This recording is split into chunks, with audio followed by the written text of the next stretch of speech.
beyond the classroom lies true learning, where passion meets purpose. Good morning and welcome to Ways Breakfast. Hashtag what are you saying? It's Friday, the end of the week, and it's been an amazing one so far, all thanks to you. On this vibrant, youthful platform, we tackle the conversations that matter most and concern the very important demography of the society, and that's the youth. Today, Friday, focuses on innovation, and we'll be linking this to education. So get your seatbelt ready for an awesome ride with me, your pilot for today. My name is Oluchi Omink, and of course, I'm excited to share this table with my talented co-anchors, God's Beauty Israel Tobechukwu, and the girl called Aisha, that's also Ukikiola, that I do not send like that. Good morning, guys. Good morning. Oluchi. Yeah. Oluchi Precious Omenka. Thank you. How are you doing today? Great and amazing, as the audience can see. As the audience can see, you know, there's this strange look that you are portraying. I have never seen you on this kind of, what they call it, Nigerians would call it shades. So what's the inspiration behind it? It's giving boss, it's giving cash flow. It's giving energy. It's giving what it's supposed to give. Because Amen. if I don't give you, how will you take it? Okay, I like that. How about you, God's Beauty? How are you feeling this morning? How are you feeling this Friday morning? Beautiful as usual. I mean, I don't know where the week is running to. I don't know if it's a meeting. Yeah, It's because not a I meeting. mean, Somebody mentioned it yesterday that this it's week Friday has already. I mean, that's honestly, I like it actually because I think it started off with last week. I don't know if it's probably because I'm busy or is it that the week itself is just going. I really don't know what it is. But I know, I mean, I've been witnessing it since last week where, I mean, I'm done with 2 shows before, you know, it's evening. The next day has happened, again, evening. The next day has happened. I'm like, okay, what's going on? Like, I mean, I just like it. I like it. You like it? Can't wait for the month to be over and then let's keep move it on. moving, yes. Well, I I wait just, for end of the month so that I can sing Iron Break. that's your favorite time of the month.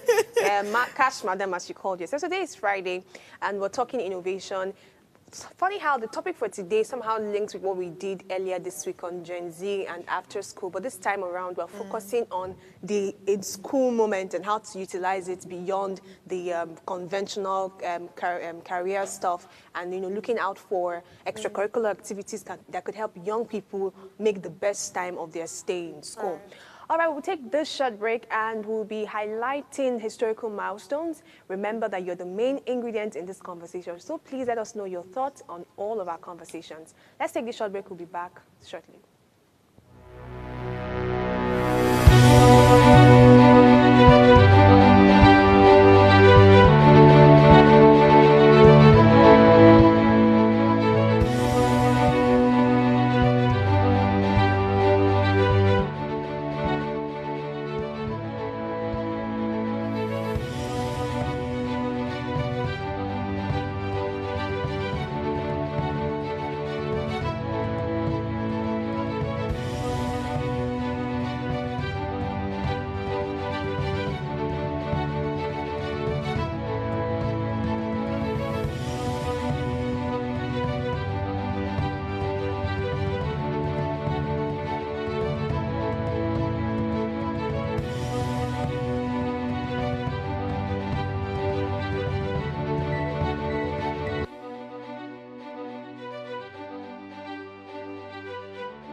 Welcome back, viewers. Thank you for staying with us. Remember, I said we'd love to hear your thoughts on all of our conversations this morning. Our phone lines are open.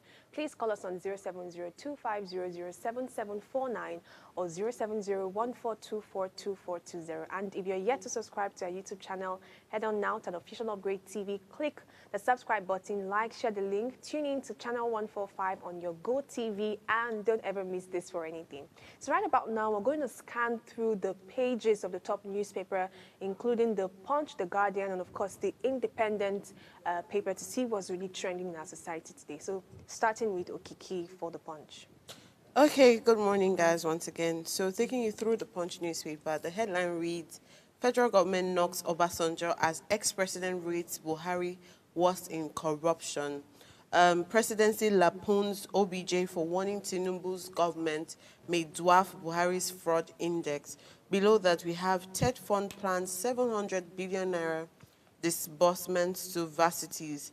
Another story here says customs intercept undeclared $1.1 million SR 135-900 at Kano Airport.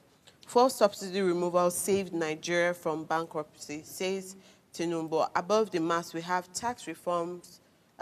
Reps approve new VAT sharing formula for states. The 2027 story says PDP governors, OB, NNPP move alliance to stop Tinubu. That's a very funny headline, but moving on, the last but not the least story here says federal government's foreign airlines begin talks over rising fares. I'm so glad that this conversation is coming up. It's because it's almost like fares have been rising, airline fares have been rising, and people have just been so calm about it. Nobody's saying anything. Maybe because everybody thinks that people who are using flights can now afford it. You see, Abuja, we used to take Abuja at 25,000, 35,000 before.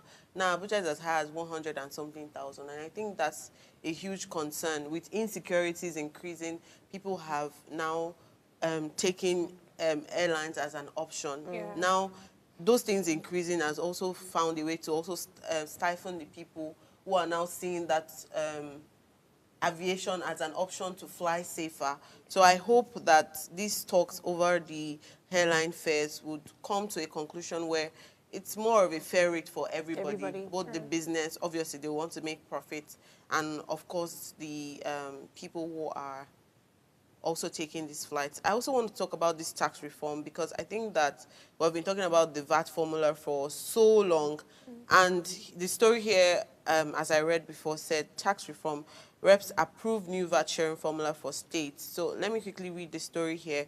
The House of Representatives on Thursday approved a new value-added tax sharing formula, allocating 55% to states and 35% to local government councils. This decision followed the adoption of a report by the House Committee on Finance on 4 tax bills transmitted to the National Assembly by President Bola Tinubu in October 2024. Presenting the report on Thursday, the chairman of the committee, Abiodun Falike, summarized the extensive review process, which followed a public hearing held from February 26 to February 28, 2025. The report was considered clause by clause and adopted in a session presided over by the Speaker, Tajuddin Abbas, on Thursday. The committee made 19 key recommendations under the Nigerian Tax Administration Bill, including a revised VAT distribution framework, and that has been a contentious issue between state governors and the presidency. The revised VAT sharing formula of Section 77 of the report introduces a new VAT distribution structure. For states, 50% of the revenue is to be distributed equally, 20% based on population and 30% based on consumption. And to this, I feel like Lagos is going to take the most of this because first, there's high population in Lagos and there's also high consumption in Lagos. And the emphasis is placed on the actual place of consumption, regardless of where tax returns are filed. The local government will receive 35% of VAT revenue under a similar formula. We've been talking about local government autonomy, and it's good to see that in the new VAT reform, they have included the local government there, that they can also have some percentage to also help, you know, their individual constituencies. So there's others here, but that's basically the summary of the whole tax reform bill, which I really like, and that the fact that they are now trying to see how they can be particular about states and not just about Nigeria in general. Because if you look at Lagos, will complain that they generate the most GDP and other states are now getting for them, and that is also reducing their productivity in terms of infrastructure. So I think if people can now utilize their state revenues and their mineral resources particularly, I think we'll have some level of improvement in Nigeria in general. Amazing That's all story. I have. Let's fly From the international. Punch. All right, straight into the Independent newspaper. The top banner headline, which is in red, says, now Trump wants 200% European Union boost tariff to counter nasty whiskey tax. Then the main headline says, prevaricating Putin, we agree with proposals for ceasefire, but we have many questions. And the lead story, which is the last headline on the newspaper, says, PM's bonfire of the bureaucrats, the NHS England's crap. So the headline I want to quickly talk on is the main headline, obviously, that says prevaricating Putin, we agree with proposals for ceasefire, but we have many questions.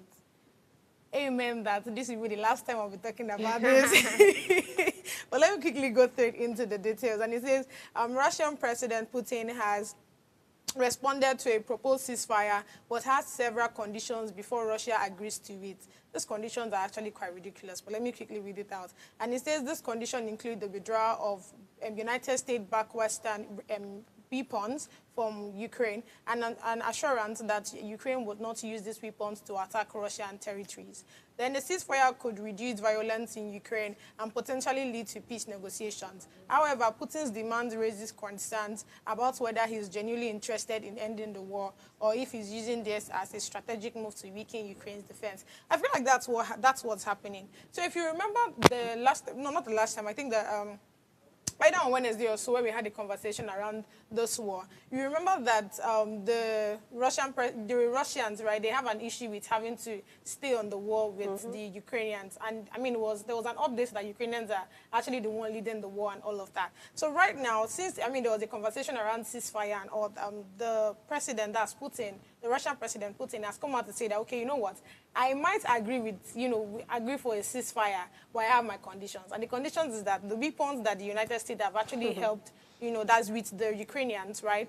The weapons that they are using to attack us right now, if they can give it back to the United States, then that means they don't have anything to be able to fight for themselves. That way they play, and they tell you. I think that's literally like the answer to that. Because tell me, and I don't see how that is like, how that can be used as a condition for a ceasefire. It's just you indirectly saying that you want to continue to be the Lord. You want to continue to ride over them. That's what it is. Exactly. Because you already have like, part of their territories and they're not saying anything about it. And just now that they have like, you already know the United States stance on it, Trump stance on, helping them and all of that. The fact that they already have like weapons to support them and they're planning to use them.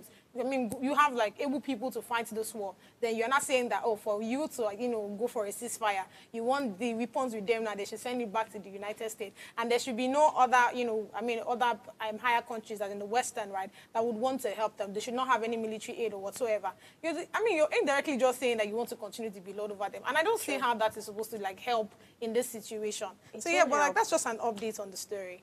Annoying updates because it looks like there's no way forward. There's no way forward, honestly. Let's just say more bad news to the story because what is this exactly? Well, The Guardian has a lot of stories, but I'll take some of them because of our time. The major one here says, from gown to town, dearth of first-class solution mocks high turnover of varsity geniuses. Natasha, Senate President, National Assembly, clock, others face contempt charge. Fubara task Assembly on Supreme Court ruling amid calls for CJ probe. No amount of coalition can oust Tinubu in 2027, says Teller. Okay, there are more stories here, but let me stop there and just, highlight this particular one that got my interest. Immediately I saw it this morning. It says, dearth of first-class solutions mock high turnover of varsity geniuses. So there's this claim, I think, from ASU and some other commentators in the educational space, how that we've been chunking out a huge number of first-class students in different varsities. I think they highlighted them private universities more. And the point of it is not like we're not happy to have this great number of first-class students, but it's almost looking like, why do we have this great number if we do not see, the things that should come after it? I mean, if you have geniuses in that sense that you are pushing into the society, why don't we have innovation? Why don't we have people developing things? I think it relates a lot to the conversation that we are having today. You say, why don't we have people developing things and all of that? And I looked at it and I was wondering that what do you actually call chunking out first-class students? Because if if I don't know about private universities, but I know about federal, and federal universities don't chunk out first-class students. I'm not even going to that. Let me give you the stats of University of Lagos. You've had 16,000 students graduate, and only 500 plus had first class. How is that a chunk of first class based on the percentage that is available? But there were claims that, in some private universities and some universities, there's the whole sex for grades, paying for grades. So it almost looks like the educational system is not as rigid, as competent as it used to be before. I guess people's mentality is maybe when you have one or two first class students, that's when we know that the school is doing as much. I mean, the whole story has different angles, to come look at this. But I love the fact that if we're having a lot of junior Cs that are being pumped into the society, we want to have them contribute back to the society. But we cannot take away Japa syndrome. I mean, if you have someone that goes first class, they don't want to do their masters here in Nigeria. They want to fly abroad and, take their talent abroad. So different angles, like I said, but of course, today we're opening it much more. Our topic today is Beyond School, how extracurricular activities unlock Gen Z's true potential. And of course, we have an expert, enthusiastic guest who is going to join us to uncover this conversation. So please stay with us. We'll be right back shortly.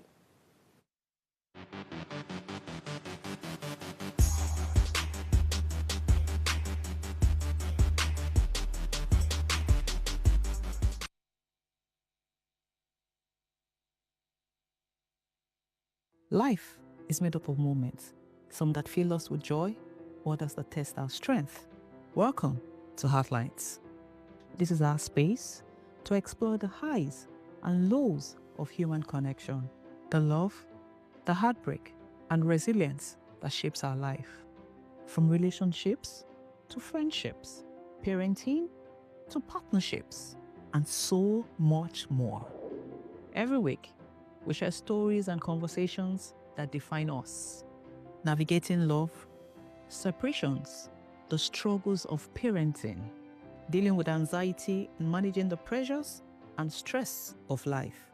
Real conversations that bring us closer, helping us heal, grow, and connect. So join me Mondays through Fridays at 10 p.m. for Heartlines, the show where we'll connect hearts, have real conversations with real people, one story at a time.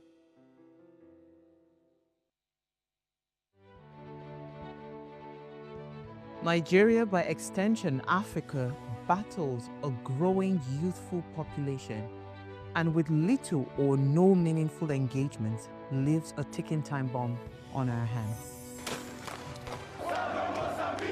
We are a blessed continent with great wealth, both in people and material. Our focus on ways remains driving conversations that affects us all. Topics in the news, social concerns, politics, leadership, governance, empowerment, resource management, conflict management, finance, SME sustainability, technological innovation, food security, health, education, brain drain, our well-being, citizenship, and much more. Our goal is to continuously drive these conversations, keep them burning at the table to effect a positive change, both for our nation and continent. Ways, what are you saying, has a secret ingredient that completes the conversation every single episode, and that ingredient is you. Our past conversations shaped our yesterday. To shape our tomorrow, we must keep talking. So, I want to hear you. Be a part of our live conversations Mondays through Fridays. And let's all have our say.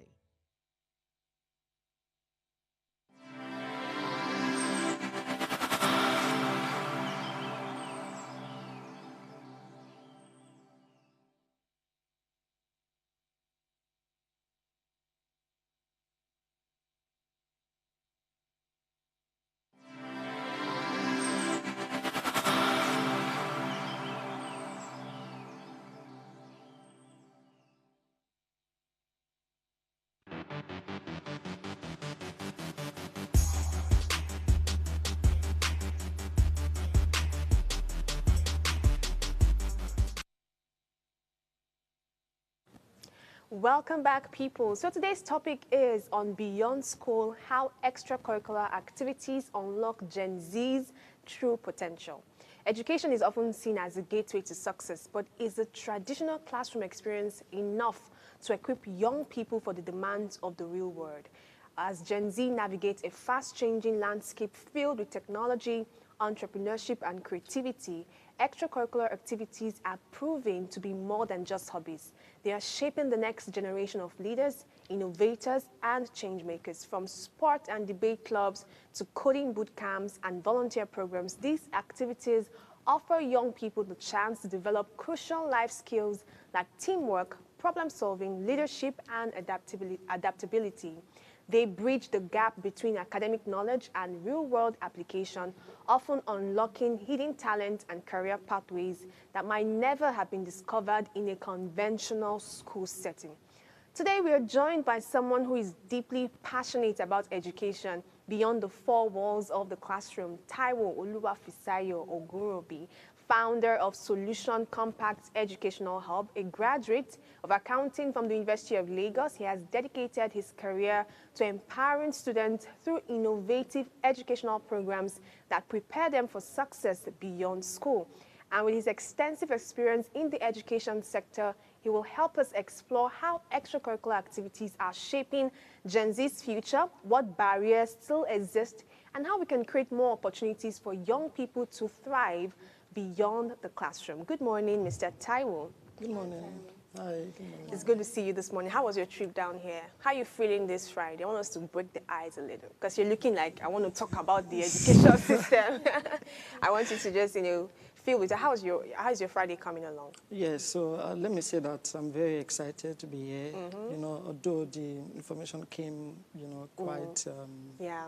impromptu in that sense. But I'm excited to be here. And my fans also are Okay, that's beautiful. Hi, Taiwo fans. One thing that stood out for me when I had to reach out to you, I love to have enthusiastic people, to converse with them because you can literally latch on their passion. And that's what we really need in this country, in whatever sector that you're going to be working in entertainment, in education.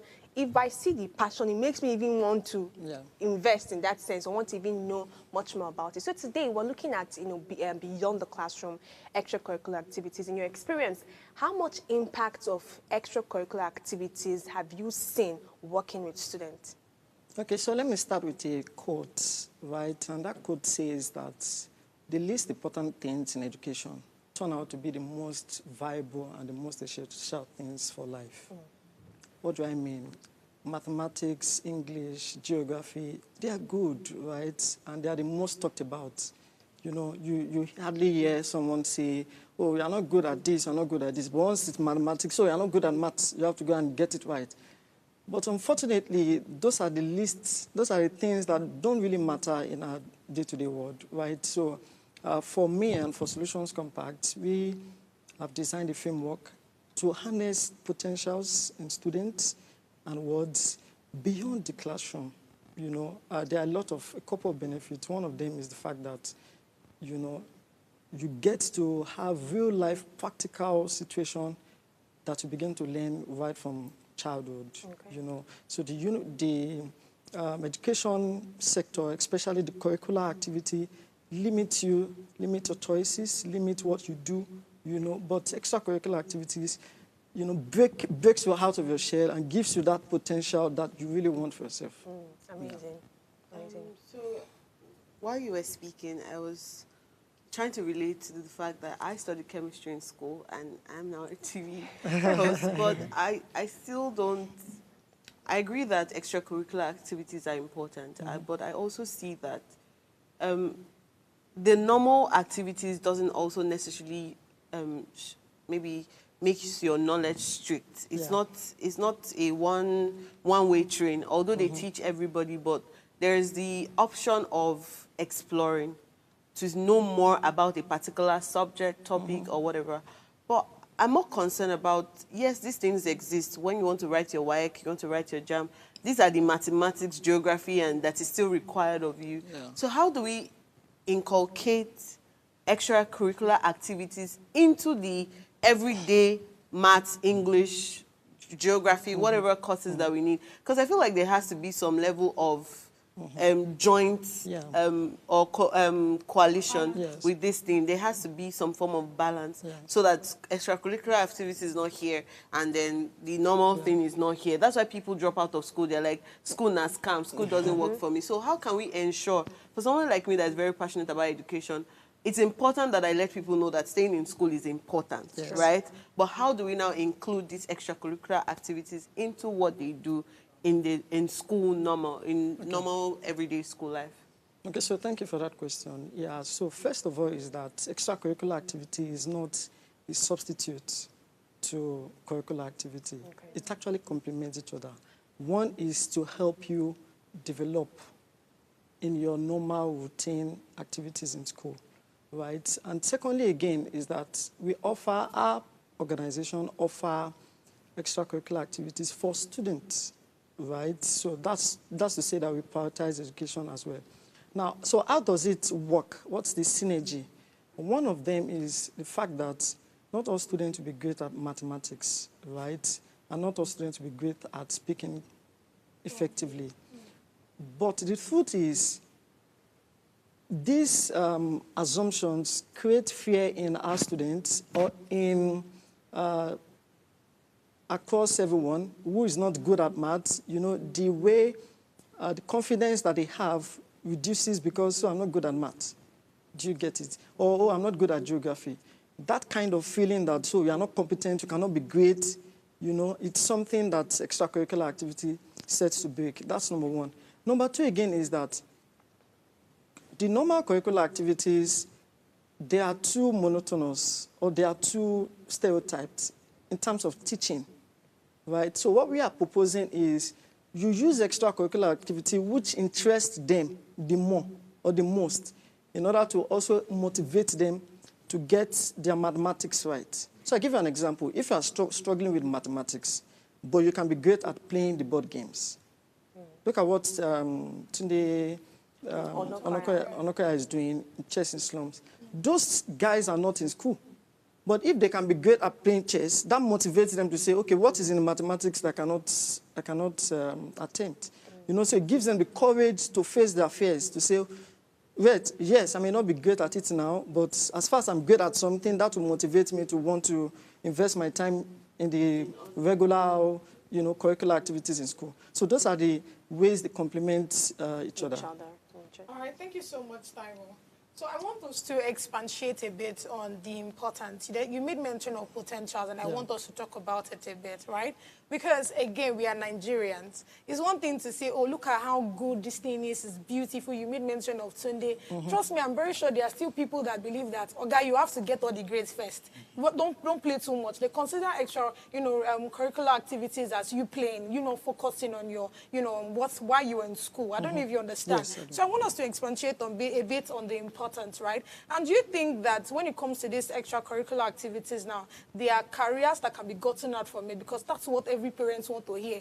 It's not by the playing. Are you sure that we can get a lasting something from this? Can you be able to make money? I remember back then when music used to be a problem. Almost everybody wants to sing. And they'll ask you, can you pay something? Can this music, pay your bills? Yeah. If you can pay your bills, fine. If you cannot pay your bills, go and study medicine. I don't know if you understand. Yes. So I want us to start expatiating on the importance so that our viewers out there, the parents, can listen and they see a reason why their children should be involved in extracurricular activities. Okay, thank you for that question. You're welcome. First of all is that extracurricular activities provide framework for problem-solving skills, decision-making, effective communication amongst the words.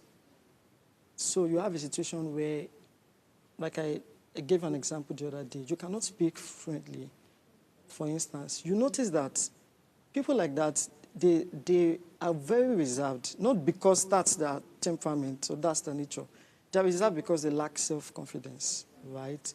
So what extracurricular activity first does is to break out your words from their limitations, to say, it's okay, you are not good at this right now, but it cannot affect your personality, who you are. Who are you as Taiwo? Who are you as, Precious, or any name? Do you get it? So that's the first critical thing for us. The second one, again, is that extracurricular activities promote creative thinking and critical thinking. So if you give me a math problem, if you give 10 students a math problem, you are expecting the same answer. So there's no creativity whatsoever. You can't be creative and you get 3/2 instead of 3.4. Do you get what I'm saying? So it gives our children the ability to be creative. It promotes creative thinking. And under creative thinking, you are simply saying you can analyze information very well. You can look at several alternatives to solving a problem. You can think for yourself to say, for instance, if you play the chess, as an example, you have multiple variations. You have multiple ways you can play the same opening, for instance. Do you get it? So it gives them the ability to be who they are. Do you understand? So if I give you a question, I ask you, how do you see it? Not, you must see it my way, because that's what our curriculum says. Our curriculum says, this is it, so you must see it that way. We ask you first, what do you think? To help us discover your talent, because you can actually be very creative and super talented. But because you are limited by mathematics and English, you are not really seeing the four walls of education. So that's another critical part of it. Another one, again, is that extracurricular activities promote team building and teamwork. You know, when you give a child assignment in school, what happens? He solves, he hides it from his friend because he wants to get a good grade. Do you understand? But unfortunately, in real life situation, you need to actually hear from other people, get people's opinion, you know, analyze together, come up with something better. You need to constructively critique what you are proposing. So these kind of attributes are what extracurricular activities can afford your wards if you enroll them early. Yeah, sorry, before you go ahead to ask your question, you know, this thing you've mentioned is really opening my eyes to see how the labor market is right now. Yeah. If you check some requirements for certain jobs, even though I studied geography in that sense, or fisheries, like God, Beauty, and I have been criticizing early this week, you hear them mention skills like they want people that have effective communication skills, people that can work as a team, you know, different soft skills, and these soft skills are not learned in the four walls of the classroom where your lecturer is just chunking out, you know, topics and all of that. So I really believe that if we can tap into this, we are going to be creating the kind of student that is really holistic. You're not just the book, or you know, just do things and submit for answers, but you really are well-rounded. Oh, please go ahead. Okay, so you make very valid points, and I want to act like an African parent right now. Okay. And that is saying that extracurricular activities are great. You have mentioned so many things that it can offer Gen Zs. Let's also realize that Gen Zs most of them are under their parents right now, right? And then because of these great things that you have said about extracurricular activities, parents can still subject their children to learning something that they are not still great at.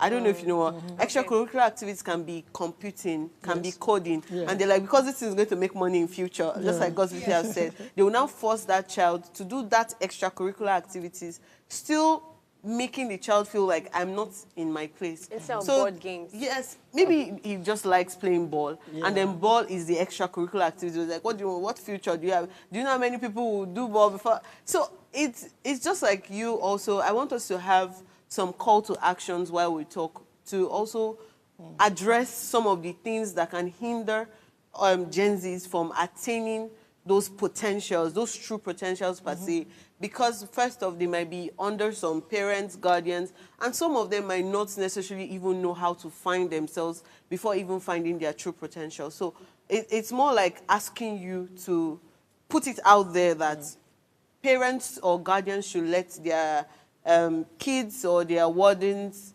have some level of space Freedom to find to themselves. choose. Allow failure, basically. Yes. African parents don't allow failure. Not in school, not outside school, not in life generally. You're not allowed to fail. So it's just to tell me, how do you address, I'm sure you have a lot of young people who still get something from their parent, and that's how they sometimes register in your organization. How do you tackle this home problem, not talk about outside the classroom problem? Yeah, so I think the challenge, thank you for that question, but I think the challenge is that we are success-driven and not passion-driven in, Africa generally. So what makes sense to us is, does it bring money? How much have you made from playing chess? Do you understand? How much have you made from singing? But you see, satisfaction is inward. You can't comprehend it. You don't just know what makes that child happy. You just realize that the child is always happy. You don't know why. It's simply because he's doing what he likes.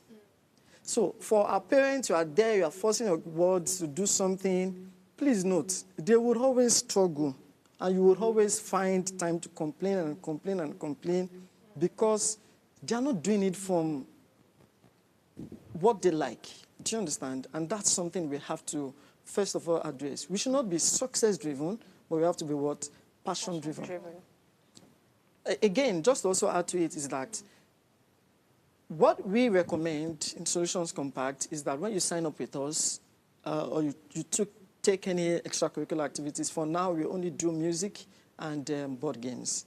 Music theory, you want to learn how to sing, Do you know that if you take a range of 3-year-old to 5-year-old now, there's hardly any Davido song that they cannot sing. Yeah, true. But this is a guy who cannot solve 2 + 2. You are wondering how. Do you understand? That shows that they flow more with music. So it's something I believe everyone can actually flow with. But it doesn't matter. Enroll for any of them, and we would recommend to you, in the space of 3 months, what we feel your child will be good at.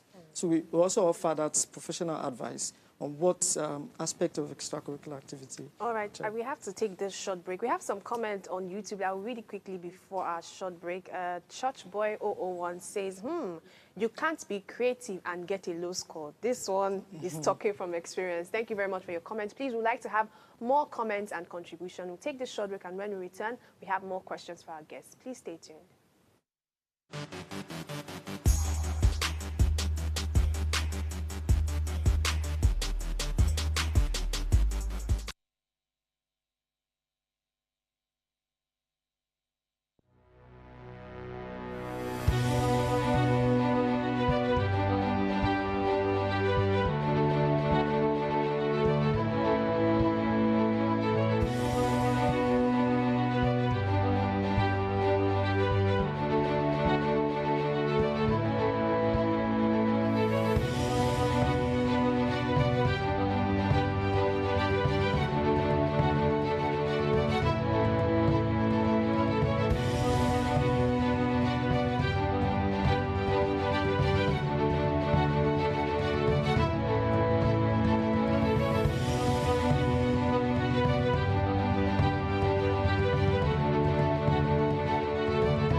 Welcome back. We're still discussing beyond school and the impact of extracurricular activities for young people.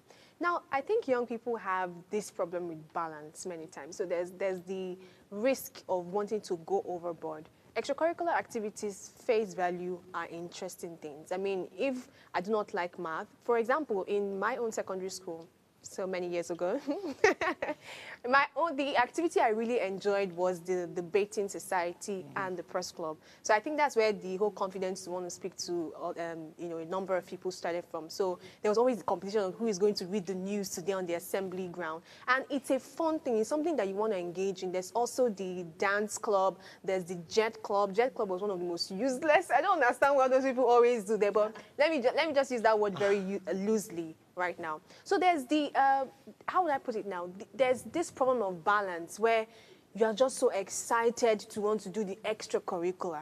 Sometimes I know that the school structure have put that extracurricular activities fall under some certain periods, or many times certain days. Sometimes it's Wednesday, sometimes it's Friday, but there's still that problem of balance where sometimes we're even done with whatever we're doing, but we're coming into the classroom, we're still coming with gist of what happened at the press club meeting or the debate club meeting, or we're still fighting, and then their concentration dwindles when we have to face the curricular activities. Because the truth is, if you want to get into the university, you have to pass this curricula. That math, that geography, the physics, you need it to study whatever. Because we can't deny that some of these extracurricular activities are not gaining enough traction yet in certain universities. It's still the conventional courses that are working. So we want to create a balance for students. As somebody who is experienced, who have worked with the, the extreme ones, the one that are overly excited, how do you create that balance to ensure that nothing suffers, both the curricular and the extracurricular? Thank you for that question. Yeah, I think two things. Number one is, which I said before, I think is our teaching methods. Okay. One of the challenges with curricular activities is that our lecturers, our teachers have a way of making us feel like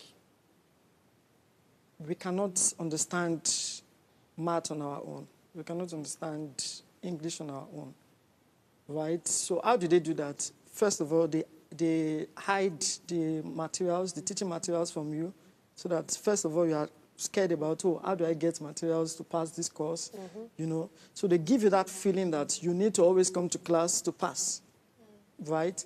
Secondly, again, is that they don't use the right teaching methods. That's what I want to emphasize. What do I mean? Can you teach a child in a way that he would understand? You are a teacher. Right. That's what you are trained to be. You are not a presenter. Do you understand? I'm sorry to use that. It's okay, it's okay. It's okay. So you are not a presenter. You are a teacher, meaning that your job is not complete until you have successfully passed message and instruction to your words. Do you understand? And it can vary. I also understand that the span of control is very wide. I went to a public school, Lagos City Senior College, Yaba there. We were over 100 in class, for instance. How would the teacher impact? Yes. I think you'll be so frustrated. That's another problem again, because the government has to really look into that. Aside from structure, that's a structural problem, right? Yeah. But aside from structural problem, our teachers don't also have personal one-on-one interaction with us. Do you understand? Yeah. Or for instance, when you get home, your teacher calls you, oh, how are you today? Have you had your breakfast? Have you rested? Did you do any extracurricular activity? Have you done your assignments? What challenge do you have? Then the teacher provides advice. So do this, do this, do this. Do you understand? Because teachers are also mentors, and teachers are like our parents. Honestly, if I look back, aside from my parents, I thank God for them, right? My teachers are the most important set of people in my life, right? Because they are the ones that lay the foundation for whatever I am doing today. Do you get it? So I think it's the teaching method and not necessarily the words. It's normal for them to behave that way. Oh, we're excited. We just finished the board games. I checkmated my friend. Oh, I rendered a beautiful rendition. It's something you always want to be proud of. Why? Because you can't be proud of, 90-degree or 90% mathematics success. Oh, that's good. But most of the time, hardly has anyone not achieved that. If you score 90 today, 90%, okay, congratulations, you've done well. Sure. But you can do better. Do you understand? Yeah. But these other ones, it motivates them more because to them, that's their own success. They may not have 100,000, they may not have 2 million, but that's their success, that they are doing what they want to do and they are doing it well. Do you understand? So it's normal for awards to behave that way, but that balance will come more from the structural challenge that we have in schools and also our teachers executing the right teaching methods. Okay. So I also have like 600 questions for you because it keeps popping up in my mind. So first off, let me first address Oluchi mentioning that Jet Club is the useless club. Very useless Maybe in club. our school. But Should I justify excuse why me, I said so? excuse me, ma. Because Let me why land. would you say you Let are me a land. club, Can I science land? club, Can and I you want land? to create something? Can I land? Go ahead. Thank you. I will So in justify my that. own school, we did the pinhole camera. We went ahead to try and do a wind vane. Okay. We did so many things. So Yeah. maybe this, as I said, Maybe she went to a government school, did you? no, this is it not was a about a private government school. But then this is saying that we cannot generalize. Okay. There are certain schools Fantastic. who do fantastically well with curricular activities, blending into extracurricular activities. Yeah. I can also say that there are a lot of private and public schools now. I don't know how many kids that you have in like normal schools, but I own a school in a slum that we do the normal curricular activities and the extracurricular activities, but there's a follow-up on texting when the kids get to school. There's a follow-up on when they arrive school. How are you? How are you doing? What did you do yesterday? There's that 10 minutes break of just ranting before the normal mathematics start. So somehow there's an improvement from what it used to be. There's now that sense of touch with teachers. So it's not like a general thing that yes, of course, there's a structural problem that still exists. But what I'm trying to note is that there's some progress. So Yes. people can take you from the fact that it's not all about school being boring. School can be interesting. We do special handshakes when students come in. So it's about what kind of handshake you invented yourself. So anytime they walk into the school, we're doing, and then every other person passes. So these are extracurricular activities that are not necessarily passion-driven. It's just something to get them excited for towards the day. Yeah. But I want to quickly drive into volunteering. A lot of people don't see volunteering and social impact as a form of extracurricular activities just because it's not passion, just because it's not success, those kind of stuff. So how do you address, I don't know if you've personally done anything in terms of volunteering, if you were volunteering before you started your organization, or if you have any idea about the influence of volunteering as an extracurricular activities or social impact as an extracurricular activities. I'm now talking about the age group of teenagers to maybe the 24 to 25-year-olds. Fantastic question. Let me say that I'm one of the founders of Precious Jasper Academy. It is a free school, right, in a rural area around Ebutemeta, where I come from.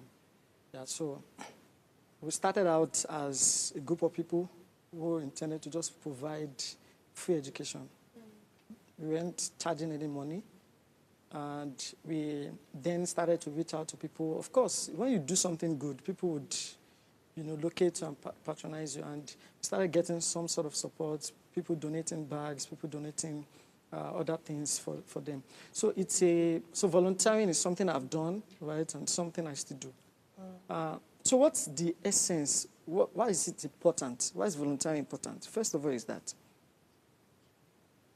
it places you on that opportunity to pour yourself into another person.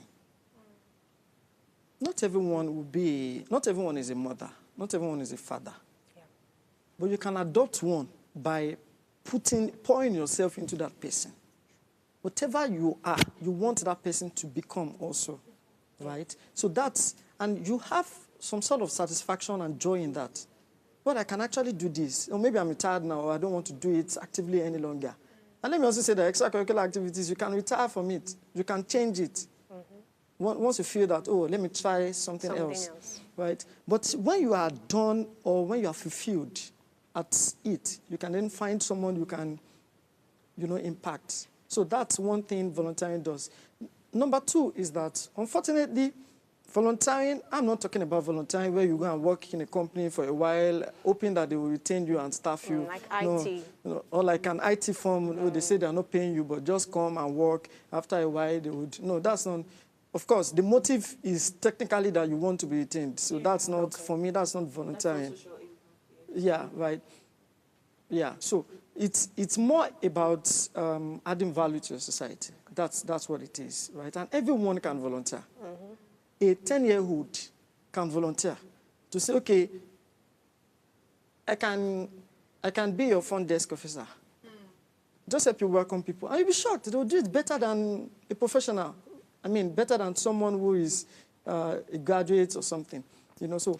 I'm sorry to cut you short. Now, this question, I'm going to link it to why I mentioned that some certain extracurricular activities, I use the term useless very loosely, and that's because I do not see the innovation from it. For example, maybe my school or maybe some other schools I've seen, like Jet Club, for example, you know, it's like they stem it from other science subject that they do. For, you know, they can have this circuit board that they just want to connect in basic tech. And I'm going to a club and I'm doing the same thing that I would have done in geography class, in biology, in physics. There's no innovation there. And it seems like, what is that extra in this particular club I'm coming to do? So it's almost like they are borrowing that stifled way of doing things with the normal curricular activities. Now, this person here puts that. I'd love to hear more about how extracurricular activities can prepare Gen Zs for future industry trends and job market demands. Because the point is, we want to position people so that they can compete on a global scale. If we take some of our Jet Club students, Press Club students, and put them with international students, can they compete? Or is it the same monotonous things that they are doing? We want to have people that can stand, you know, on global standard and still make certain impact. So I really love this question. He said, how can we prepare them for future industry trend and job market demands? Okay, so thank you for that question. I think it's in phases, right? So let me turn our line, what she said earlier. Don't be surprised. The practicality you thought that some people should have in some certain subjects, they are not getting it. They're only getting it in the Jet Club. So if that is the case, it makes sense. Okay. There's something extra. Because the practical thing you should be doing in maybe physics and geography, you are not doing it. They're already teaching you theoretical part. Then you're already getting that in the Jet Club. That makes sense. Wait, there's something extra. Your question is about how do we propel them for future industry trends. Yes.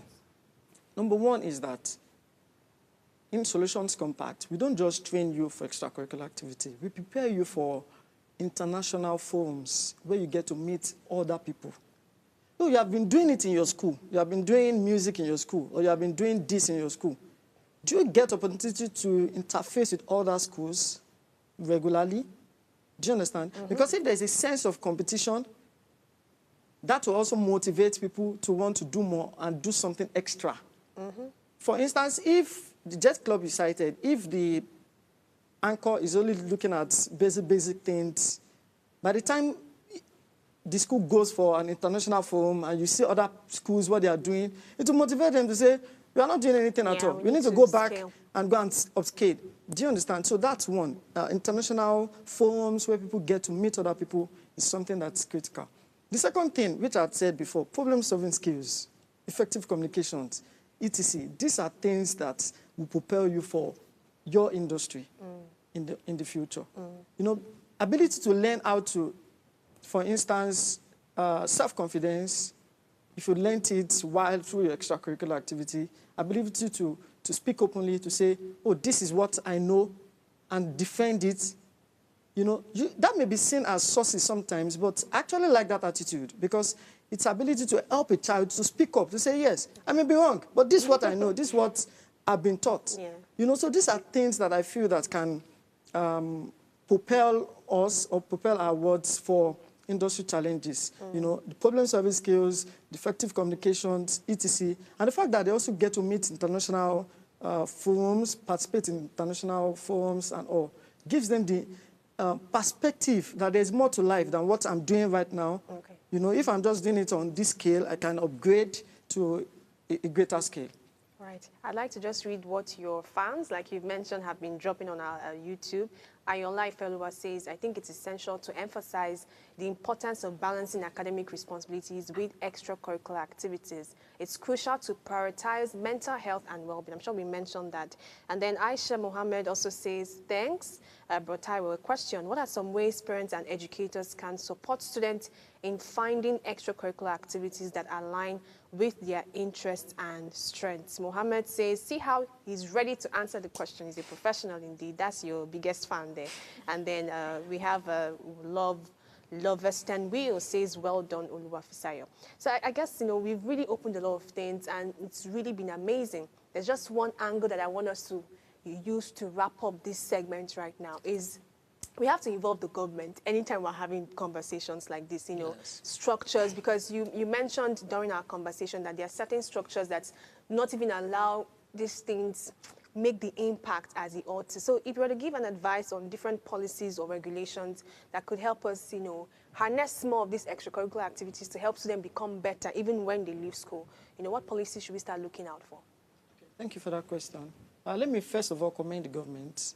I've met a lot of people who don't agree that the government is even working. Some people feel we don't even have a government. We need you on our show on Monday. On our show on Monday. I'm so sorry. I'm a fan of this government, and I follow them back to back. Nice. Right? So let me say that the government is doing well on some critical areas. Okay. Although the UNESCO had said that we should have 15% of our budget for education, but we are currently on 5%, which I feel is something we can get to, right? Yes. And I can see the commitment also. So that's to say that government is doing well, but they can do better. So what are the policies? One of them is to ensure that we need to look at our grading system. Grading should not, a certain percentage should go into behavioral. A certain percentage should go into academic. A certain percentage should go into something like punctuality. So you understand what it means to get to and meet an appointment. You learn it since when you are young. And not necessarily, you have an appointment by 8, you are getting there by. Do you understand? Because, as far as the child is brilliant, and that's what we are grading students on. That's something I feel can be looked into. And also, a certain percentage for extracurricular activities. Do you understand? Yeah. That means that our tuition should be, I'm speaking for Solutions Compact now. Schools, please provide a certain bucket, if it is 10%, 5% of your tuition for extracurricular activities. And allow organizations like Solutions Compact to come in and provide those services. Because at the end of the day, it's for your benefit, right? The world can boldly say, that's my school. Do you know the funny thing? Is that, do you remember, can you tell me what experience will make you remember your mathematics teacher? I have a lot of experience. I never knew maths. And then Mr. Taiwo, this is shout out to him. He taught me maths from scratch. Fantastic. So my maths teacher was a great one in my school. Oh, fantastic. Mine flogged me like I had no feature. I apologize, Mr. Taiwo. We might have to have this conversation behind, cameras. And apologies for viewers if you cannot hear the other conclusive statements. I mean, we've run out of time, very sadly. But thank you so much. It's been a very insightful one with you, alongside our co-anchors, no matter how much we argue. Till next week, Monday, till Friday again, this is Ways Breakfast. Join us 8 a.m. to 9 a.m. And do not forget to subscribe to our YouTube channel and follow us across all social media platforms. Bye.